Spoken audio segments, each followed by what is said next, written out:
नमस्कार साथियों। आईसीआर मध्य भारत समाचार के 20वें अंक में मैं आपका हार्दिक स्वागत करता हूं। साथियों, कई बार आप लोगों से सुझाव प्राप्त हुए हैं कि सोयाबीन का जैविक उत्पादन लेने के लिए हमें कौन कौन सी तरीकों का अपनाना चाहिए, कौन कौन सी पद्धतियां, उसके बारे में भी एक वीडियो बना जाए। तो आपके इसी अनुरोध को ध्यान में रखते हुए हम आपके लिए आज के इस अंक में लेके आ रहे हैं सोयाबीन का जैविक उत्पादन, और इसके ऊपर हमें जानकारी देंगे हमारे भारतीय सोयाबीन अनुसंधान संस्थान के युवा वैज्ञानिक डॉक्टर राघवेंद्र जी। वे आपको बताएंगे कि जैविक उत्पादन लेने के लिए सोयाबीन में कीट या रोग प्रबंधन के लिए या अन्य क्रियाओं के लिए कैसे कैसे उपाय अपनाना चाहिए। तो चलिए इस अंक में हम जानते हैं जैविक सोयाबीन उत्पादन डॉक्टर राघवेंद्र जी से। नमस्कार, मैं हूँ डॉक्टर राघवेंद्र, वैज्ञानिक सस्य विज्ञान। मैं आप लोगों के साथ आज मैं सोयाबीन की जैविक खेती जैविक तरीके से कैसा किया जाता है वो बताना चाहूँगा। जैसा कि ये एक्सपेरिमेंट है, ये जैविक खेती का ही ये सोयाबीन का एक एक्सपेरिमेंट है। तो ये हमने स्टार्ट किया गया है 2004 में। लगभग ये 17 साल की एक्सपेरिमेंट हो गया है। तो पिछले 17 साल से हमने सोयाबीन को बिना रासायनिक खाद, बिना रासायन की इंसेक्टिसाइड या पेस्टिसाइड यूज़ किए गए हमने सोयाबीन को इसके अंदर उगाते आ रहे हैं। तो मैं अभी बताऊंगा कि इसके अंदर जैसे हमने खाद की प्रबंधन करना है ऑर्गेनिक तरीके से, और कैसे कीटों को कंट्रोल करना है, और डिसीज़ को भी कैसे हमको कंट्रोल करना है वो, और खरपतवार नियंत्रण कैसे करना है वो मैं बताना चाहूँगा। जैसे इसके अंदर हमने गोबर की खाद, पूरा सड़े हुआ गोबर की खाद 10 टन प्रति हेक्टर हमने बुआई की 20 या 30 दिन के पहले हमने इसके अंदर डाल देते हैं। जैसे आप सब लोग जानते हैं कि सोयाबीन एक तेल की क्रॉप है।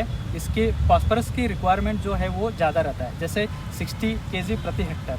सो जो जैविक खाद हमने डालते हैं उसके अंतर्गत हमने जो पूरा फास्फोरस की रिक्वायरमेंट मीट आउट नहीं कर पाते हैं। तो इसलिए हमने जो इसके अंदर जो फास्फोरस की रिक्वायरमेंट है उसको हमने एडिशनली रॉक फॉस्फेट 375 kg प्रति हेक्टर डाल के मीट आउट कर जाते हैं। तो इससे अलावा हमने जैविक तरीके से जो बीजोपचार भी हमने करते हैं, जैसे कि जो बायो कंट्रोल फंजीसाइड्स है, जैसे ट्राइकोडर्मा विरिडे है, इसको हमने 5 से 10 ग्राम प्रति kg बीज से उपचार करके बुआई के पहले फिर बाद में बो देते हैं। इससे अलावा बायो फर्टिलाइजर्स भी उपलब्ध है, जैसे कि राइजोबियम है, फास्फोरस सॉल्युबलाइजिंग बैक्टीरिया है, और जिंक सॉल्युबलाइजर्स है, और भी एम फंजाई है।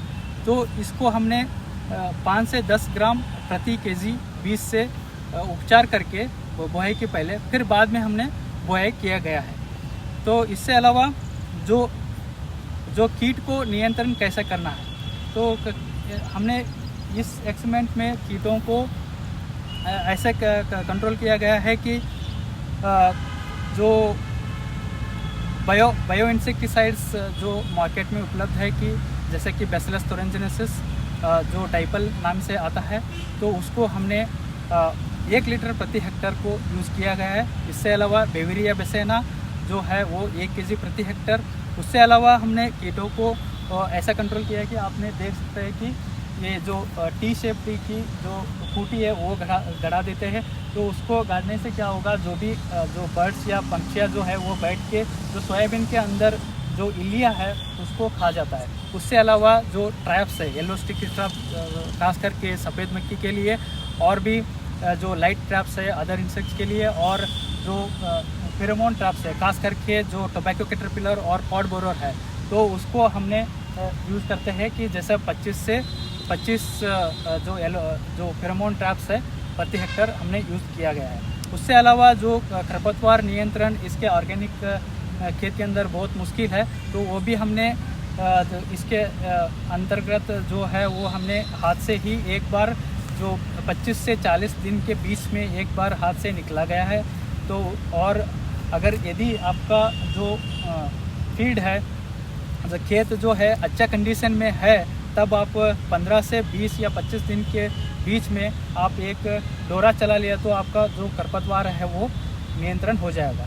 जो इसका जो उत्पादन है, जो इनिशियल 3 साल जो है वो उसका जो ऑर्गेनिक का सोयाबीन का उत्पादन जो है वो नॉर्मल सोयाबीन से कम आता है। तो 3 से 4 साल के बाद जो इसके उत्पादन जो है वो लगभग सेम आ जाता है जो नॉर्मल सोयाबीन है उसके बराबर में। तो इसके अलावा इसका जो ऑर्गेनिक खेती के बारे में या इसका जो ऑर्गेनिक का जो प्रोडक्ट है उसके मार्केटिंग के बारे में आपको जानकारी चाहिए तो वो अपेडा की वेबसाइट में आपको मिल जाएगा। ये भी गवर्नमेंट एजेंसी है, तो आपको पूरा उपलब्धि उसमें दिया गया। धन्यवाद।